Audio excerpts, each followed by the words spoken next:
When Pope Benedict asked Giotto for a drawing to prove his worth as an artist, Giotto drew a perfect circle. Freehand. Perfection is a powerful message. Powerful message. Powerful message. I'm a single white male, 32 years old, and I've never been too great with the women.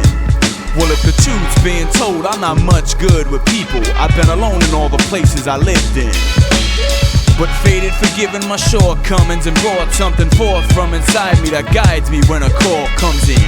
It's as if I'm blessed with a gift to talk someone into a spell unknown when I'm lecturing with the telephone before it's run-ins. Face to face, a hella hard, I'm afraid to date, but somehow make a great telemarketer. Cause I can sell Antarctica ice in wintertime with 29 inches that won't melt and mark up the price. Might be the fact I'm alone, but most of the human contact that I've known I've always had through the phone. So when I get back to the home where I live now, I sit down and dial my old map to see who answers the half of the old ones. I get the message. The number you have reached has been disconnected.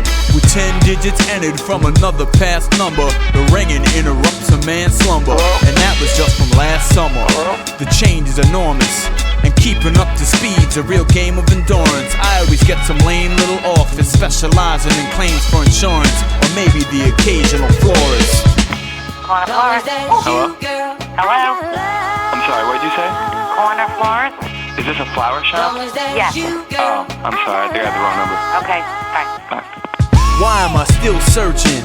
And for what I don't know, perhaps a real person or some version of love on the phone. It's like these 10 little buttons have grown so significant. My will's worthless fighting off the gluttonous Jones.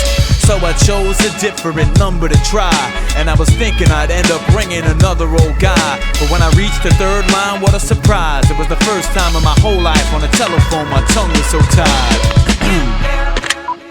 Hello? Hello? Is there somebody there? I can hear you. It must have been something we shared in the weird few moments of rare silence when I was quiet like no one was there. So unprepared to ever get your voice. I fell in love though I was scared like I was left no choice. But you can expect most boys who get a first taste of love in their 30s to revert to their 7th birthday. That's probably why I went the worst way and devised a plan to get to know her with my voice disguised and invented surveys. Hello? Hi, I'm calling from the Census Department. I was hoping you could answer a few questions of ours, ma'am. Yeah, sure. How many people live in your apartment? What are their ages? And by chance, is anyone partner? Well, it's just me. I'm 30 and I'm not married. Alrighty. Do you move often and have your jobs varied? No, I've been here for the last 3 years. And my jobs, did you say? Yes, ma'am. How many past careers? Well, I'm not really a people person. I've always worked in a lab. Ma'am, I don't blame you with all the jerks that we have. I take it you don't get out much to flirt with the lads. Are you kidding? It's just as well men are perfectly craft. Working the plans I had sown to build a rapport, I realized to have her by phone wouldn't fulfill me no more. So using the skills I was born with, I got an address at home, killing the call so I could see the best match that I've known. Perhaps it was only a sad attempt to find the nerve it would take to say goodbye to the phone and tell the girl to her face. Well, I won't put your day further to waste. Thanks for your time, ma'am. Sorry to disturb you, okay? Bye. Okay, bye. Desperate times call for closer measures, so I left behind the telephone and bought some telephoto lenses. Parked in a car like those old detectives I watched from afar, and saw that she lived by herself, alone and friendless. Then what I noticed next would leave me livid. Her only guest was a handsome guy whose weekly visits had her cry. By the time he would leave, I bet the guy was an ex or current flame, unless my eyes were deceived.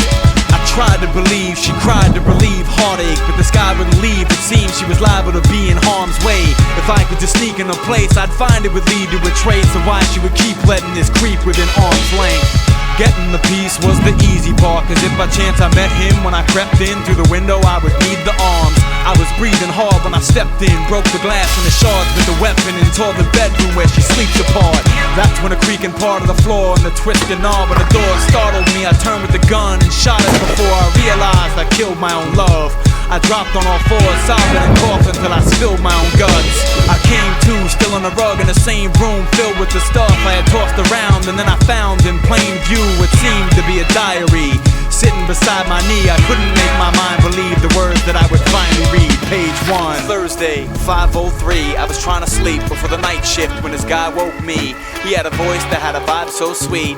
It was caught in my thoughts and just wouldn't let my mind go free. I skipped to page 74 and read a bit more. The only thing that I look forward to is getting his calls. If only I could get up the goal, I would tell him I loved. I had to skip right to the end of it all.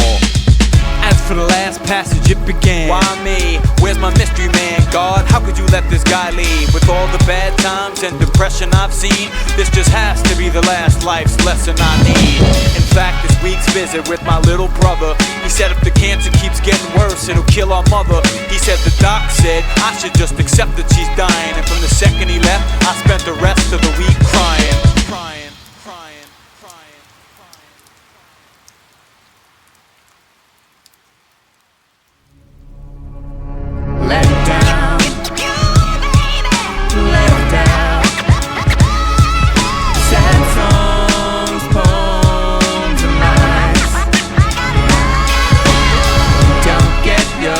Up, 'cause it gets the best of you. You get stepped on, let down, left out to dry, and you die.